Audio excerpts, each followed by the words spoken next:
అల్పసంఖ్యాక గురుకుల పాఠశాలలకు 2 ఏళ్లలో సొంత భవనాలు నిర్మిస్తామని మైనార్టీ గురుకుల విద్యాసంస్థల కార్యదర్శి ఏకే ఖాన్ వెల్లడించారు. కరీంనగర్లోని మైనార్టీ గురుకుల పాఠశాలలను ఆయన తనిఖీ చేశారు. రేకుర్తిలోని బాలికల గురుకుల పాఠశాలను కలెక్టర్ సర్ఫరాజ్ అహ్మద్, సిపి కమలాసన్ రెడ్డితో కలిసి సందర్శించారు. తరగతి గదులు పరిశీలించి విద్యార్థులతో ముచ్చటించారు. వంటశాల గదులను పరిశీలించారు. జిల్లాలో మరో 2 పాఠశాలలు ఏర్పాటు చేస్తున్నామని పేర్కొన్నారు. నేను అనుకోవడం ఈ సంవత్సరం స్కూల్స్ బాగా నడుస్తున్నాయి కాబట్టి వచ్చే సంవత్సరం ఈ స్కూల్స్కు డిమాండ్ ఇంకా బాగా పెరుగుతుంది.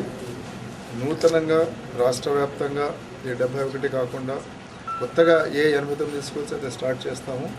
వాటిలో కూడా ఫుల్ కెపాసిటీతో రన్ చేసే పరిస్థితి వస్తుంది. ఇక మిగతా సమస్యలు కూడా ఒకటి అధిగమించి పర్మనెంట్ బేసిస్లో వీటిని నడుపుకోవడం జరుగుతుంది. ఇది కాకుండా వీళ్ళలో మంచి టీచర్స్ ఎవరైనా ఉండి వాళ్లకు సర్వీస్ కమిషన్ ద్వారా రిక్రూట్మెంట్ జరిగేటప్పుడు ఎవరికైతే అర్హతలు ఉంటాయో వాళ్ళు దాంట్లో కంప్లీట్ చేయొచ్చు.